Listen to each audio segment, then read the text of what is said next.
There's been some news about Cody Rhodes and the changing narrative behind his contributions to AEW. He went and he chatted with Cheap Heat, who, by the way, great show, Cheap Heat. I used to work adjacent to them on The Ringer back in the day, and just delight. Stat Guy Greg, one of my favorite people to watch a pro wrestling show with, by the way. We got to go watch WrestleMania in Dallas sitting next to each other. He's an absolute delight. But they had Cody Rhodes on the show, and they were interviewing him, and he talked about the narrative changing, about what he contributed. The quote goes, "The narrative changed a lot about my contributions to AEW, and that was very disappointing. There were some people, I'm not going to say their names, they know who they are, who kind of tried to put some propaganda out when I left. There's a quote in the Young Bucks book about how I was last to the signing, and me and Matt, Nick are as close as ever. I'm so glad that I've had them in my career, in my life." If we are being honest, AEW does not happen without me. It doesn't. And with that in mind, I could never root against it. George, I feel like this is a fantastic answer to any question. How can you root against AEW? He goes on to talk a lot about how it's good that AEW is there for the pocketbooks of everybody in pro wrestling. But I want your thoughts on this. I'll just let you go. What are your thoughts on this commentary and this response and this narrative? So if I've seen Cody Rhodes in any kind of interview, I want to say he's probably the best person to get interviewed because he's just so phenomenal with his answers. The problem with some of these headlines, is like we saw, a couple days ago with the whole AEW thing with what Tony Khan said with the neck brace. It wasn't so much praising AEW; it was more so the headline. Talking about the comparison from WWE and Harvey Weinstein. And I'm saying all that just to say, Cody Rhodes said a lot of great things about AEW, but what is everybody focusing on? He the Young Buck said this in his book. Like, I get it. It's a little salacious, and everybody gets drawn to that. It's a little unfortunate. That's what a lot of people are putting their energy on. Just another little small example. I know last week, Bully Ray was kind of commenting on the Danielson Ospreay match. The very first thing he said in that clip was, "This was a phenomenal match. Like this, I cannot say enough great things about the match." But everybody was focusing on like everything else that he was saying, as opposed to like, hey, he just totally just praised this match. So I like to think of I'm more of a glass half full kind of person. I know you are as well, Jack, and I know you are as well, Jimmy, where we like to focus on a lot of the good things that he said about AEW. I know there is this kind of narrative, and I saw it on Twitter where you had some people say like, "Oh yeah, Cody had nothing to do with it." I'm like, there are certain people that disagree with that, and so like, why am I going to believe some Twitter troll over some people, high ups that says that he had a big part in AEW? So, it's a story out there, and it is what it is.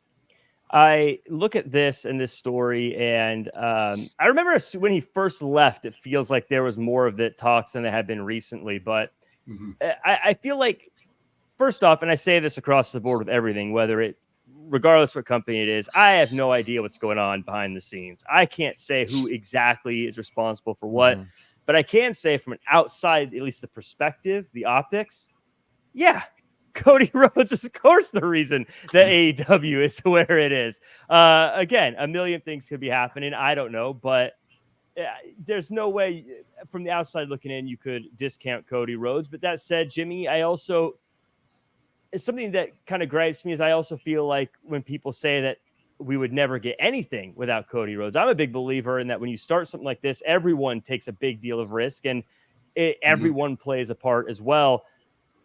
Cody Rhodes, I have to imagine, is a huge part of it. I think a lot of people are part of it. I think it's okay to share that recognition. No, it absolutely is. And he didn't downplay the company at all. He didn't take shots at the company. He made maybe what some people would consider a little jab at somebody, downplaying his part in making AEW what it is and excelling and coming forth. But there is a strange coincidence that I find is the timing of when Cody left AEW. It almost felt like the company had changed direction and they lost some of their cachet. Not just the fact that he left, the company itself. There was something different about their presentation. There was something different about how they had their matches, how the matches were put together. It was almost like he had a hand in a lot more than just being a part of the company. He had a lot of hands-on. Cody is that kind of guy, and his brother Dustin, together, both of those guys are very, very smart when it comes to the business aspect. And George mentioned Tony Khan. I hate to keep harping on this dead horse. And like you said, George, 2 minutes and 45 seconds of that interview was him pumping up AEW like he should, like a champ. Even selling the darn injury, wearing the neck brace during the interview. Great stuff. But what do they remember? Everybody remembers that last thing that he had to get off his chest for some dumb reason. AEW, like the Pepsi of pro wrestling, WWE's like the Harvey Weinstein of pro wrestling. Like he had a huge platform there to present his brand, and he pumped the tires really well. He said, listen, we're the biggest alternative out there. I don't want to paraphrase and say the wrong thing, but you know exactly where he was going with that. And you're going, okay, good job, way to go. And then all of a sudden, it's, come on, man, why? And, I know, Jack, you're saying you don't know what's going on in the back. I have a little bit of a feel of what's going on in the back that some people were not happy with that. Inside of you. But that's a different thing altogether. But we're talking about Cody right now. Let's praise the fact that he is not downplaying AEW. He's saying that they are great. And if they're in business, it helps everybody. And he's absolutely right. It absolutely does. And, like I said, I think everything's great. I feel like it's one of those things. Could you make the argument with AEW be here? I mean, theoretically, Tony Khan could probably make any company he wants with the money he has. I don't think it would be the AEW we know without Cody Rhodes. I think kind of like, would WWE exist without Hulk Hogan? I feel like Vince McMahon was the kind of guy that had enough of a fight to make sure something came out of that business. But it'd be different than what it was. So would it be at the level it is that he made it? Who knows? And who knows? Maybe it could have been better. Like you will never know that. I always had a theory, and I won't harp too much, and I kind of want to get your opinion, Korderas. I honestly think if JYD was in that role, like that guy had so much charisma that I think he also could have been a guy that elevates the WWE if he was in that role of like a Hulk Hogan.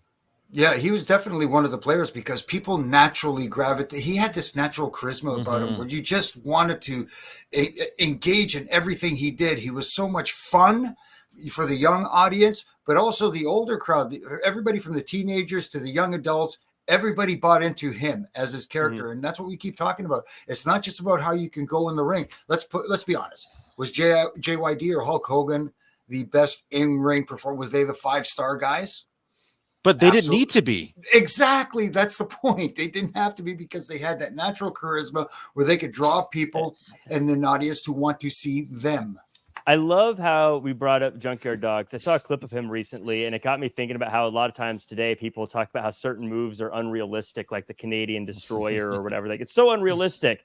But I saw a clip of Junkyard Dog the other day doing the crawling headbutt to $1 Million Man, and he's flying around. And I was like, okay, if that's what we're going back to, let's pump the brakes on saying what's realistic and not realistic. I love it all. I just think it's a funny, like, when you put certain things into perspective, you're like, okay, let's put it into perspective here. Junkyard Dog was crawling around and headbutting, and we were okay with that. But people bought in. That was the whole thing. It's kind of like, it's almost like if you want to make a comparison, if this is a fair one, to Orange Cassidy today when he has his hands in his pocket and he's doing the soft kicks, and and people are loving that.